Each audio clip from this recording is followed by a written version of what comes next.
as you know, I love Puccini, but I have to tell you that this one, I don't think I've had a rehearsal period where myself and the singers just stop and say, "Oh my God, isn't this so gorgeous?" It's just an amazing amount of invention. This is Puccini, 34 years old, 1893. The premiere is given in Torino. Anyway, I'm here to talk about the music. You know, Verdi said about Puccini that Verdi thought him a symphonist. I mean, Puccini didn't write any symphonies, but he thought him a symphonist by attitude, by tendency.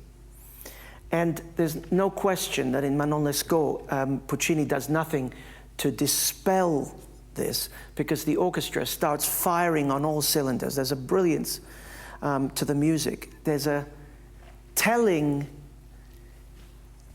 youthfulness and spontaneity and cheekiness about youth that is described in such wonderful ways in this opening prelude.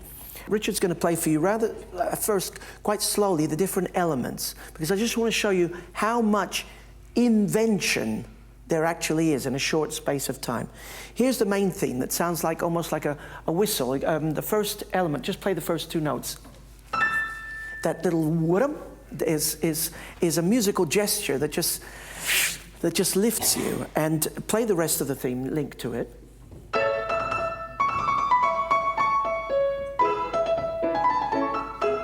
Hear the whistle? Now, stop. Now, this is linked to, I referred to something as being cheeky. Listen to this. Da, da, da. Hear that little hiccup. And then this scale, play the scale again.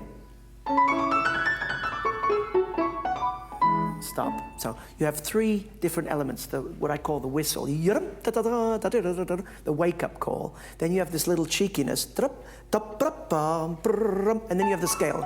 And then you have scale. Listen to how that all sounds together.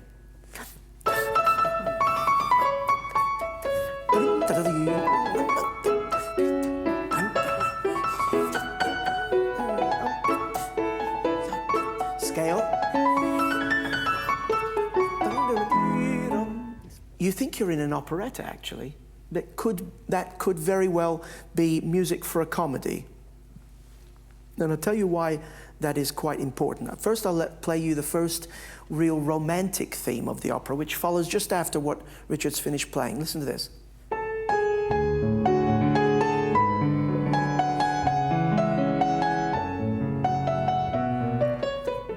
Here's the scale again.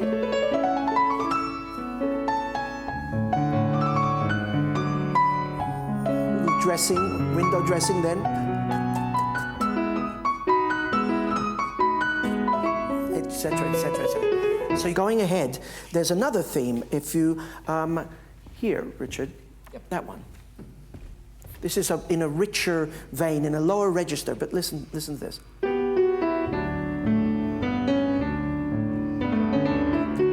It's a scale. Now the hiccup, scale. Great, and we get to meet now. And I think this picture then of youth and the ebullience, people, these young people, students hanging around the inn, waiting to see who's arriving on the next coach. And in our production, it's like almost like a Valentine's night. It's just, the air is somehow full of the perfume of love. It's just in the air. And we meet a character named Edmondo, Ben Hulett. Why don't you come over here? Yeah. Soaring accompaniment and the life in the language. Now listen for the scales, listen for the little hiccups, listen, there's so many things going on. Here we go.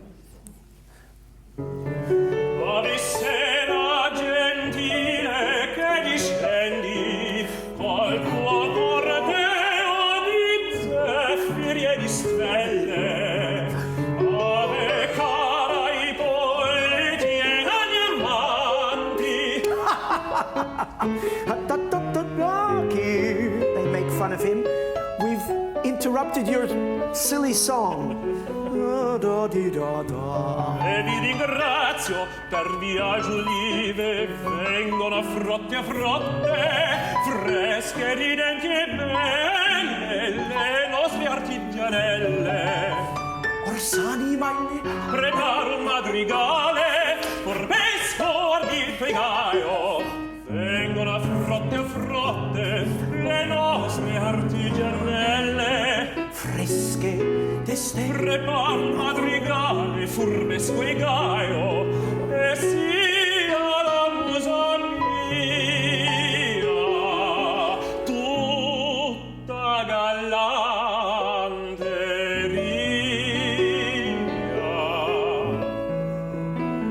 Giovinezza è il nostro nome. I'll stop you there because he says now, giovinezza è il nostro nome.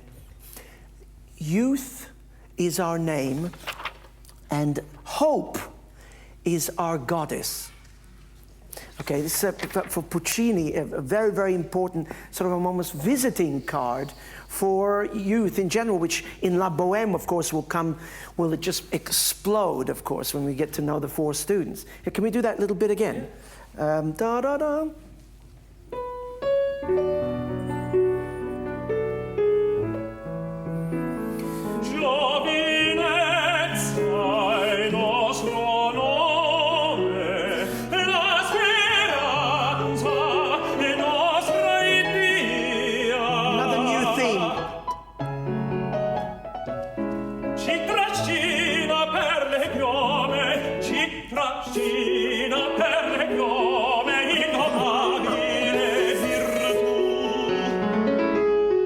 The theme of the ladies' chorus repeating. Now they go. La speranza è nostra idea, ci trascina per le piove innomabile virtù. Santa ebbrezza ormai ridente, amorosi adolescenti dati il cor.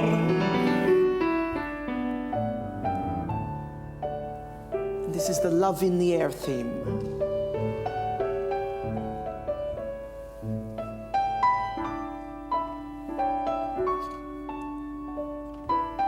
Okay, great. Thank you, Ben, very much. Bravo.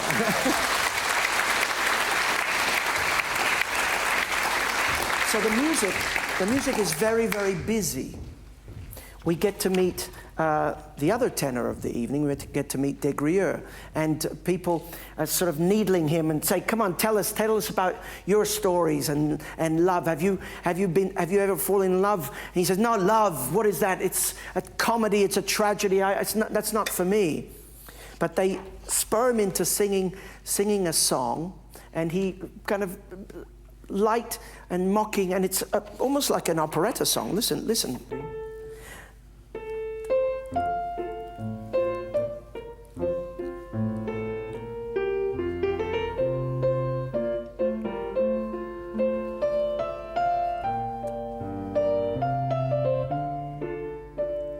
I'm going to introduce to you Duncan Rock, who's going to sing a little bit of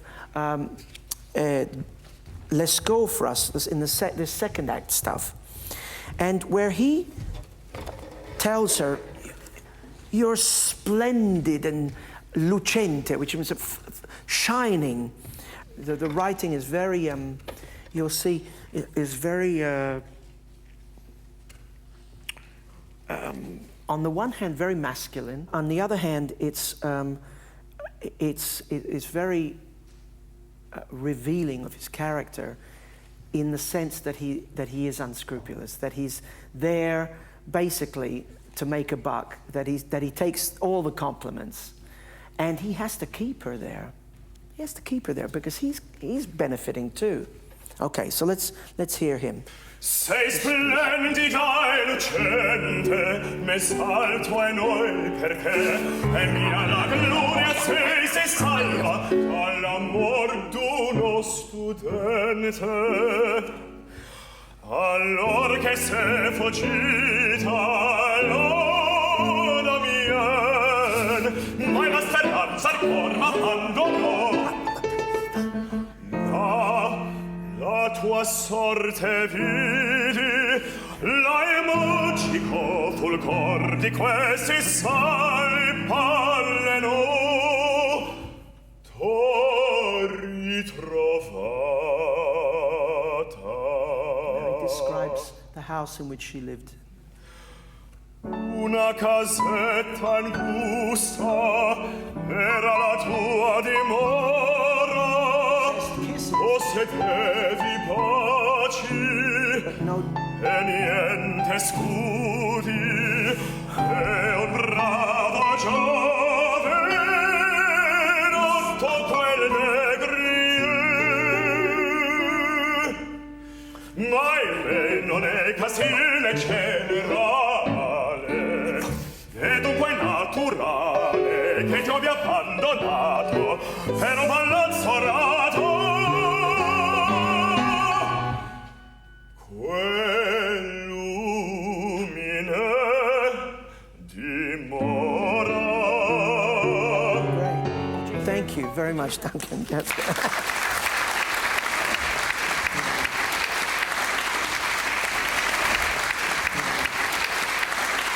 I'm not going to do the rest of the opera because, but I want to just pick out. There's a very famous intermezzo in this opera, and it's between Acts 2 and 3, and it's very important because it describes Des Grieux, and it says, "My passion is so strong that I feel myself the most unfortunate creature that lives." This music is extraordinary because of the loneliness and the pathos that is created. Here you have a just solo strings, so really very intimate, very Straussian, actually. Listen.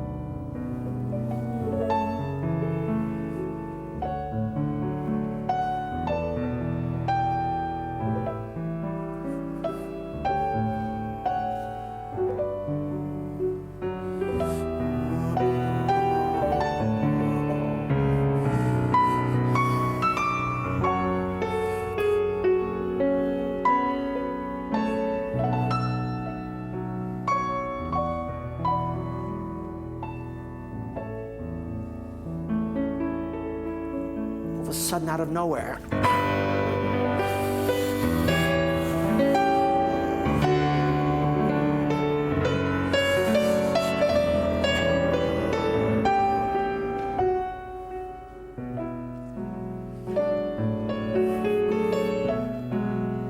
Now the music goes into a series of sequences, which is very, very Wagnerian here, almost Tristanesque, kind of yearning. Suddenly slowing, displeasing everywhere, he says, moving again. Slowing again, it's like, please.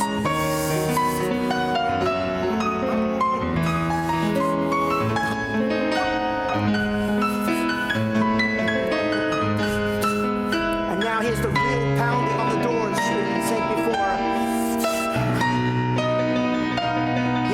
Knocking at the doors.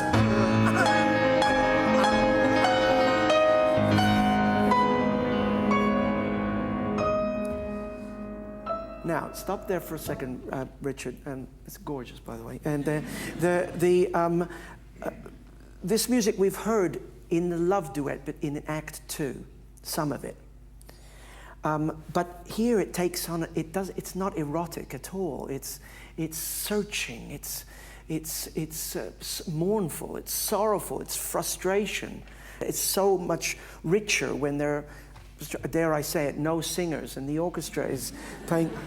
I said it. Okay, it finishes like this. Go ahead from where you stopped, Richard.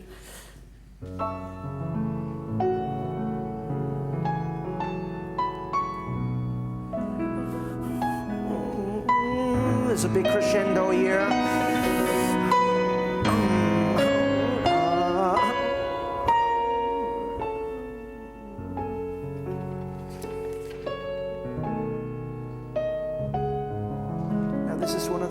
This is taken from Act 3, this phrase.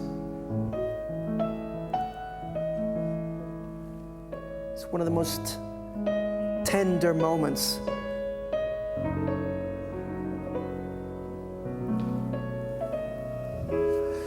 It becomes restless again. It says appassionato here.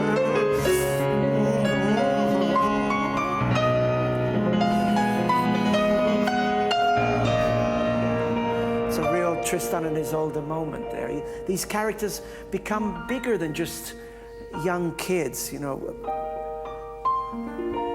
For Puccini, it becomes a real tragedy. This is Manon's her temptation chord. This is the note that always gets her into trouble somehow.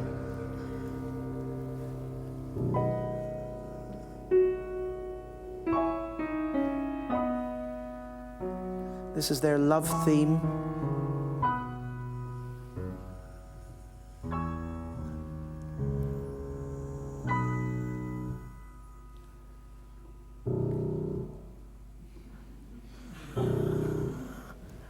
Yeah, it's amazing, right? Wow, right?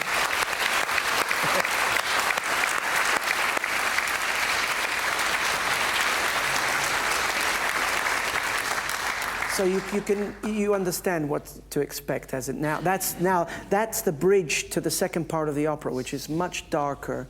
And I have to tell you that the story is very, very clear. It speaks a lot about our world today and the emptiness and the superficiality and easy money. And I mean, I'm not saying it's Puccini's Anna Nicole, but it is. But there are certain things in common. Just remember that. Thank you very much.